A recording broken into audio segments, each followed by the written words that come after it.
আজকে আমি আপনাদের সাথে যে রেসিপিটা শেয়ার করব, এই রেসিপিটার নাম আমি নিজেও জানি না। আমি একটা ফেসবুক পেজে দেখেছিলাম। যদিও সেই আসল ভিডিওর সাথে এই ভিডিওর যথেষ্ট অমিল রয়েছে। কিছু কিছু ইনগ্রিডিয়েন্টস সেখানে ব্যবহার করা হয়েছে যেটা এখানে হয়নি। অনেকেই অনেক রেসিপিকে বিকালের নাস্তা বলে চালিয়ে দেন। আমিও এটাকে বিকালের নাস্তাই বললাম। এটা খুব সুন্দর হয়েছে দেখে আমি বানাতে চেষ্টা করলাম। এটা খেতে যতটা না ভালো, তার চেয়ে দেখতে অনেক সুন্দর। বিশেষ করে আসল ভিডিওতে আরও বেশি সুন্দর দেখতে হয়েছিল। আসল ভিডিওতে আমি যে দুটো উপকরণ নিলাম, ডাল এবং বরবটি, এই দুটার পরিবর্তে তারা আলু ব্যবহার করেছিল। আমার ঘরে ভালো আলু ছিল না, তাই আমি আলুর পরিবর্তে ডাল এবং বরবটি ব্যবহার করি। কিন্তু এই দুইটা সিদ্ধ করার সময় যথেষ্ট খেয়াল রাখতে হবে যেন এই দুইটা খুব বেশি পানি পানি না হয়ে যায়, বেশি নরম না হয়ে যায়, তাহলে কিন্তু এটা সিদ্ধ করে কোনো কাজ হবে না। আমি এটা তুলে দিয়ে দেখলাম আগুন জ্বলছে না। কেন জ্বলছে না? পরে দেখি সিলিন্ডারের গ্যাস শেষ, সেজন্য আমি সিলিন্ডারটা পাল্টিয়ে দিলাম। এরপর এইদিকে আমি ডো তৈরি করতে আসলাম। ডো তৈরি করার জন্য প্রথমে আমি 2 চামচ চিনি দিয়েছি আটার মধ্যে এবং 3 চামচ তেল দিয়েছি, তার সাথে 1 চামচ লবণ দিয়েছি। এরপর আমি সুন্দর করে আগে আটা এবং অন্যান্য উপকরণ মিশিয়ে নিয়েছি। এরপর আমি পানি দিয়ে সুন্দর করে একটা ডো তৈরি করে নিয়েছি। ডো তৈরি করার সময় একটা বিষয় ভালোভাবে খেয়াল রাখতে হবে, ডো যেন খুব বেশি নরম না হয়ে যায়, কারণ পরবর্তীতে ডো এমনিতেই একটু নরম হয়ে যাবে।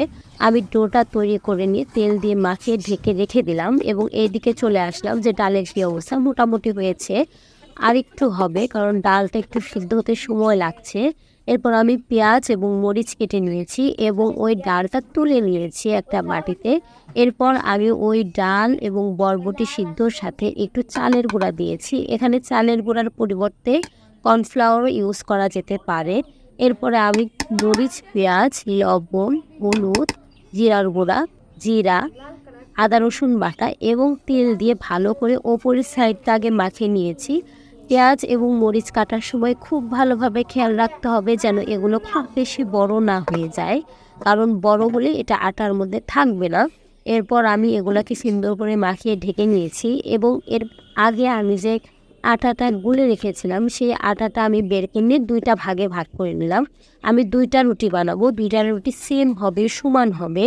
এটা আরেকটা কাজ করা যেতে পারে, সেটা রুটিটাকে 4 কোনা করে কেটে নেওয়া যেতে পারে। আমি নিয়ে গোল করে বেলে নিয়ে আমি যে ডাল এবং মটরের পেস্ট বানিয়ে রেখেছিলাম সেটা ভালোভাবে চেপে চেপে রুটির ওপর দিয়ে দিয়েছি। এরপরে আমি আরেকটা রুটি বেলে রেখেছিলাম, সেটা এই রুটির ওপর এবার ভালো করে বেলুনি দিয়ে আবার একটু চেপে চেপে দেবো যাতে ভেতরের বস্তুটা বাইরে না চলে আসে। এরপর চাকু দিয়ে আমি এগুলাকে পিস পিস করে কেটে নিব। কাটার সময় একটা জিনিস খেয়াল রাখতে হবে যেন 4 কোনা সমান হয়, তাহলে আকৃতিটা সুন্দর হবে।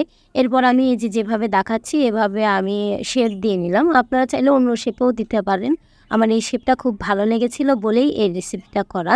এরপর আমি সবগুলো করে নেওয়ার পর এগুলো তেলে ভেজে নিব। তেলে ভেজে নেওয়ার সময় একটা জিনিস খেয়াল রাখতে হবে, এগুলোকে বেশি ভাজা যাবে না। আমার প্রথমটা খুব বেশি ভাজা হয়ে গিয়েছিল, যেগুলো ভালো লাগে নাই। পরে হালকা ভেজেছিলাম, সেগুলোই বেশি টেস্ট হয়েছিল। এগুলো এত ক্রিস্পি হয় যে খুবই ভালো লাগে, ছোট ছোট সিঙ্গারার মতো। আমি এগুলোকে ভালো করে ভেজে নিলাম। এরপর আমি এটা পাত্রে উঠিয়ে নিব।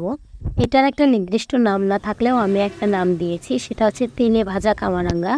শেপটা অনেকটা কামারাঙ্গার মতো, এজন্য আমি এই নামটা দিয়েছি। দেখুন এগুলো হচ্ছে আগে ভাজা, যেটার নিচে যেটা সেটা আগে ভাজা, যেটার কালারটা একটু অন্যরকম হয়েছে। ওপরে যে কালারটা এটা বেশি সুন্দর লাগছে, আপনারা একটু অল্প করে